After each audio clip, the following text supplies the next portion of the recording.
उद्धव ठाकरे उद्या नागपूरमध्ये आंदोलन करणार आहे. राम मंदिराच्या भ्रष्टाचाराविरोधात जे आंदोलन सुरू आहे त्यात उद्धव ठाकरे उद्या आरती करणार आहे. उद्धव ठाकरे हा त्यांच्या पक्षाचा विषय. उद्या त्यांनी आंदोलन करतायत, चांगली गोष्ट आहे.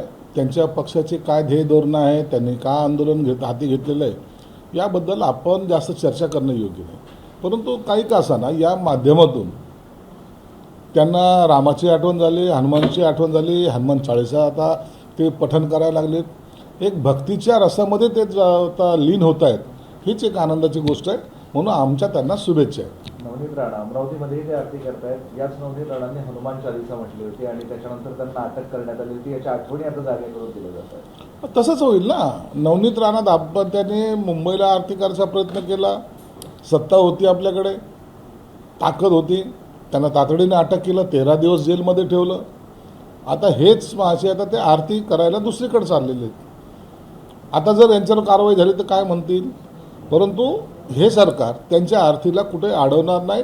अत्यंत भक्तिभावाने त्यांनी आरती करावं अशा आमच्या त्यांना शुभेच्छा राहणार. नवनीत राणा जी आरती करणार होते त्यांच्या घरामध्ये करणार होते, उद्धव ठाकरे जी आरती करते ते मंदिरामध्ये करतात, तर त्यांच्यावरती सरकार कसं काय करू शकतं? बंधन नाही, बंधन आम्ही घालणारच नाही ना. सरकार कोणत्याही प्रकारचं बंधन त्यांच्यावर घालणार नाही. त्यांनी आरती करावी, निश्चित करावी. भक्ती, मी तेच सांगेल तुम्हाला की भक्ती करत असेल तर कुणालाही या देशामध्ये बंदी करता येणार नाही आणि करू पण नाही आणि आम्ही करणारही नाही.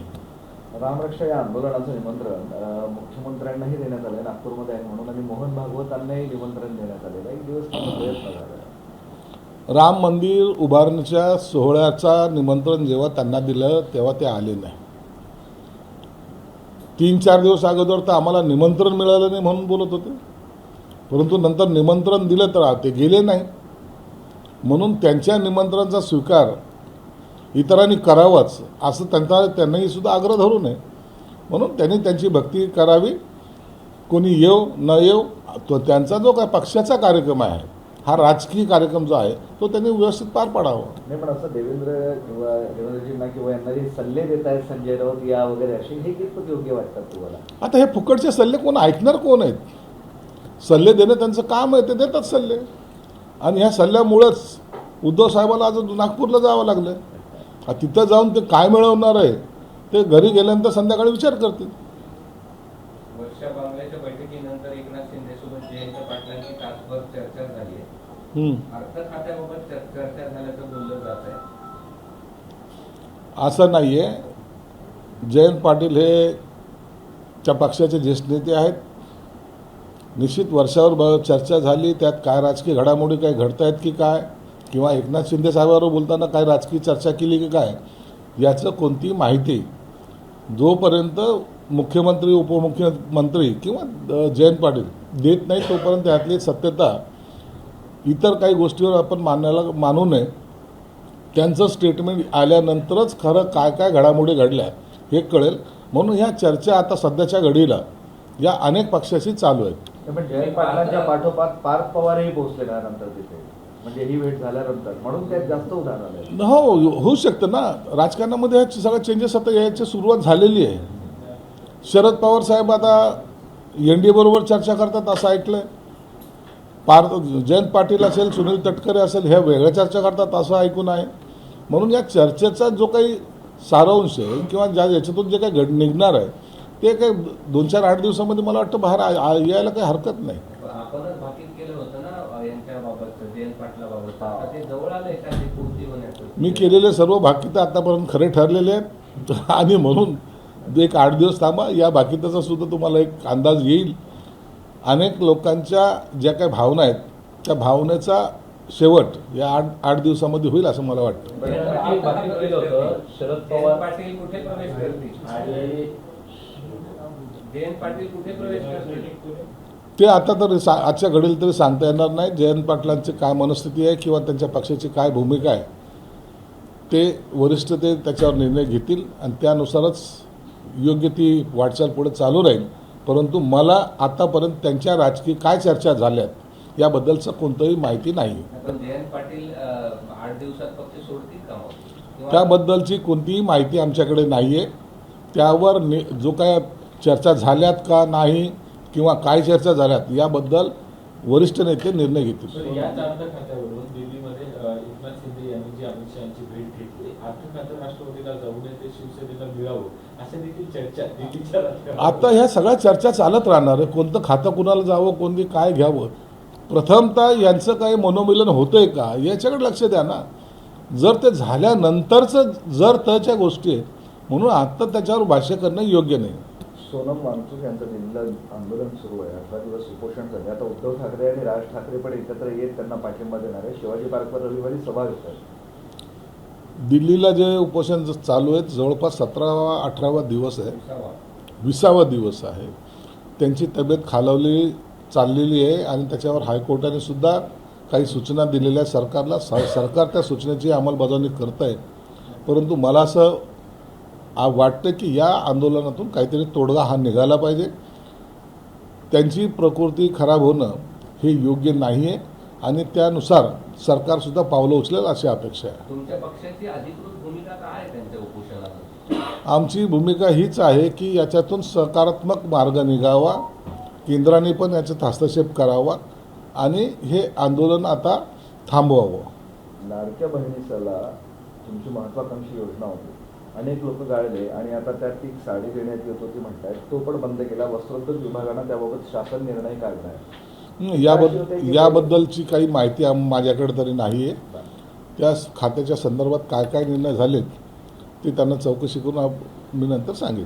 तर पुढच्या 1.5 महिन्यात राज्यात आणि केंद्रात मोठे फेरबदल होणार आहेत आणि त्याचा परिणाम म्हणजे राज्याचे राजकारण होणार आहे. या पद्धतीनं एकनाथ शिंदे आणि देवेंद्र फडणवीस दिल्ली वारी वाहत आहेत. हे बघा, केंद्रामध्ये जे काही राजकीय वारे आता सध्याला वाहत आहेत हे आपण सर्वजण पाहत आहेत. आपण जाणकार आहात. कोण कुणाला भेटतंय, कोणी कुणाशी काय पाठिंबा दिला, काय या सगळ्या घडामोडी ज्या आहेत याला वेग येतोय. आणि जेव्हा दिल्लीमध्ये राजकारणामध्ये काही बदल होण्याची शक्यता असते त्या टायमाला त्याचा परिणाम निश्चित राज्यावर होतो. परंतु तो बदल होतोय की नाही याची माहिती आमच्याकडे नाही आहे. तेच वरिष्ठ नेते घेतीलच. बदलाच्याच अनुषंगानं एकनाथ शिंदे दिल्लीला जाणार होते, दौरा रद्द केला. काही घडलंय असं काही चर्चा आहे? आता कुणी गेलं म्हणतात, कुणी रद्द केलं म्हणतात. आणखीन कन्फर्म माहिती माझ्याकडे नाही. साहेब, आमदार रवी राणाने दावा केलाय येत्या 15 दिवसात दोन्ही राष्ट्रवादी एकत्र येणार. दिल्लीत जे आहे ते सुप्रिया सुळे बघणार आणि राज्यात सुनेत्रा पवार. त्या संदर्भात आमच्याकडे काही माहिती नाही. एक माजी आमदार धंगेकर आहे, त्यांच्यावर एका बिल्डरच्या आत्महत्येप्रमाणे गुन्हा दाखल झालेला आहे. काही नगरसेवक पण आहेत तुमचे, ते स्वतः धंगेकर, त्यांच्या पत्नी, असं सगळे अटक होऊ शकण्याचीही शक्यता आहे. नाही, तिथं काय प्रकार घडला आहे पोलीस त्याचा तपास करतायत आणि त्याच्यामध्ये जो कोणी आरोपी असेल निश्चित पोलीस त्यांच्यावर कारवाई करतात. अखेरचं विचारतो, जुलैच्या 15 आपला सगळा मराठवाडा कोरडा असणार आहे. अत्यंत भीषण परिस्थिती मराठवाड्यामध्ये आहे, त्याचप्रमाणे विदर्भामध्ये सुद्धा आहे. आताही हवामान खात्याचा जो काही अंदाज आहे 23च्या नंतर तुरळक प्रमाणात पाऊस पडण्याची शक्यता आहे. म्हणजे दाट पाऊस कुठंही पडणार नाही असं हवामान खात्याने जे काही वर्तवलेलं आहे ते कॅबिनेटमध्ये त्याच्यावर चर्चा झालेली. म्हणून भविष्यामध्ये मराठवाड्यामध्ये भीषण दुष्काळ पडण्याची शक्यता आहे. सरकारने आतापासूनच त्याच्यावर उपाययोजना ह्या केल्या पाहिजेत आणि त्या पद्धतीने सूचना मुख्यमंत्र्यांनी सर्वांना दिलेल्या आहेत. लोकल प्रश्न आहे, तुमचे 9 निवडून आले होते जिल्हा मध्यवर्ती बँकेत, भाजपचे 6 आले होते. आता त्यांनी 3 आयात केलेले आहेत. अध्यक्षपदावर ते दावा करतायत आणि शिवसेनेचाही दावा होता. काय निर्णय होणार? नाही, आता महायुतीमध्ये लढलेलो आहे आम्ही. एक लक्षात घ्या की जेव्हा महायुती म्हणून लढलेलो आहे आणि 100% जवळपास आम्ही तिथं रिझल्ट घेतलेला आहे. त्यात शिवसेनेचे 9 आहेत, भाजपचे 7 आहेत, राष्ट्रवादीचे 2 आहेत. म्हणून आमचं चेअरमन जरूर बनेल. परंतु जर संख्याबळ पाहता शिवसेनेला चेअरमनशिप मिळालं पाहिजे ही रास्त भावना आणि योग्य भावना ही आम्ही मुख्यमंत्र्याच्याही कानी टाकलेली आहे आणि स्थानिक लोकांनाही माहिती आहे की सेनेलाच चेअरमन पद हे मिळालं पाहिजे. तुम्ही चेअरमन होणार नाही, मी चेअरमन होणार नाही. यासाठी ते स्वतः आत्मविश्वास असल्याची माहिती दिली. नाही, ते त्यांचं काय इच्छा आहे मला माहीत नाही. परंतु मी कोणतंही चेअरमनशिपचं पद मी घेणार नाही.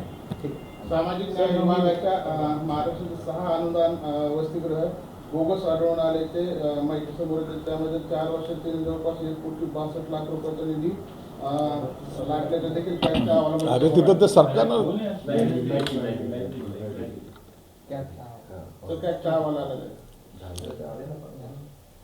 22-23 मध्ये आम्ही स्वतः कॅगच्या यांना ऑडिट करण्याची आम्ही सूचना केल्या होत्या.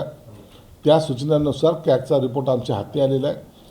कॅग समितीचं गठनच आम्ही केलं होतं आणि आम्ही त्या हॉस्टेलमध्ये कोणत्या कोणत्या हॉस्टेलमध्ये काय काय परिस्थिती आहे याची सर्व माहिती घेतली.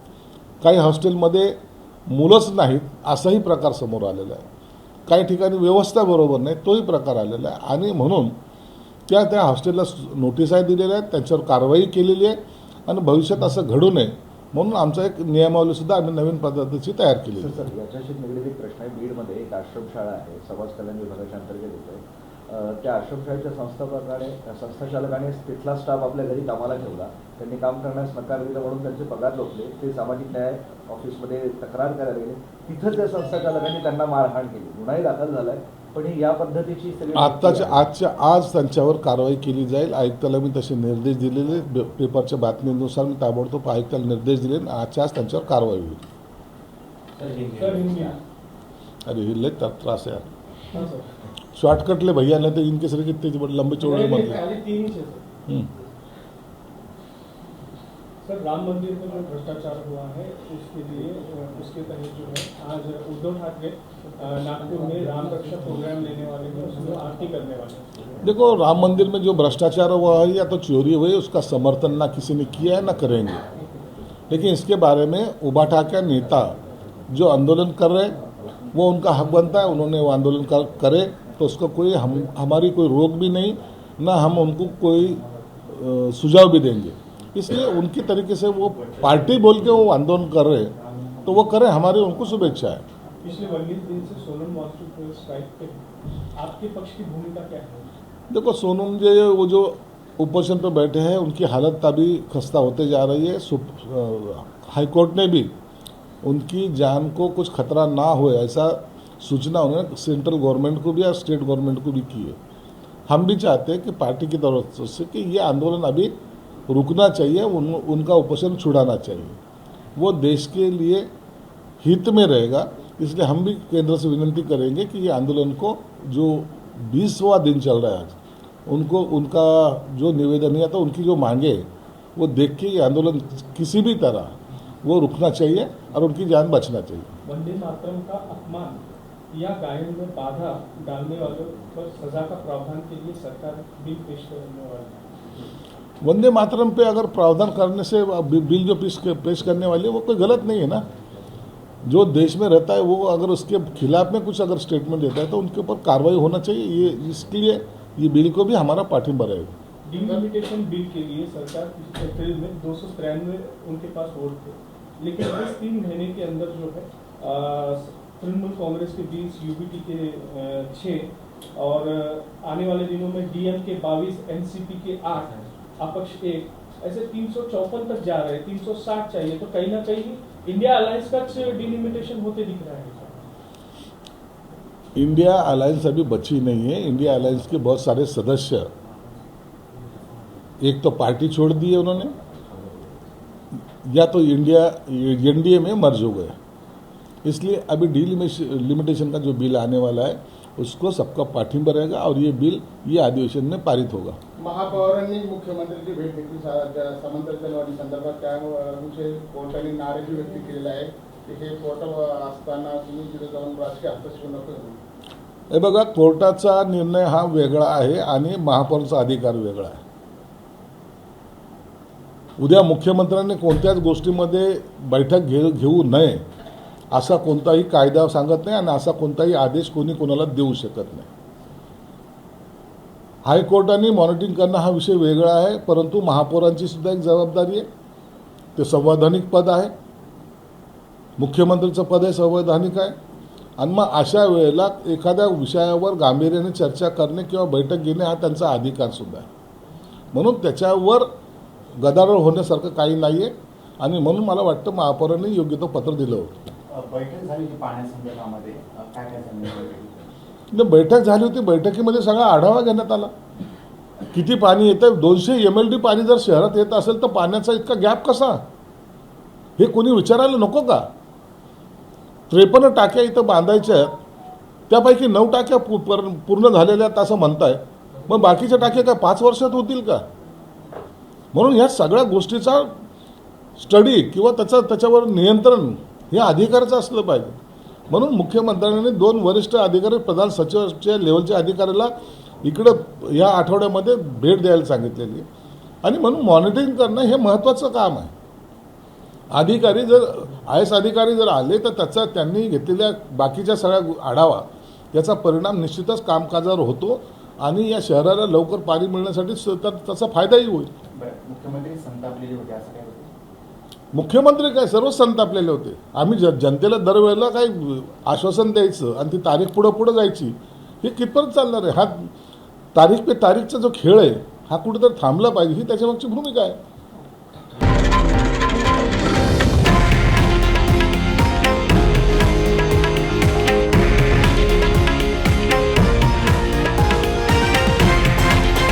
हे आहे देशातील नंबर 1 न्यूज नेटवर्क आणि आपण पाहत आहात TV9 मराठी, एकमेव.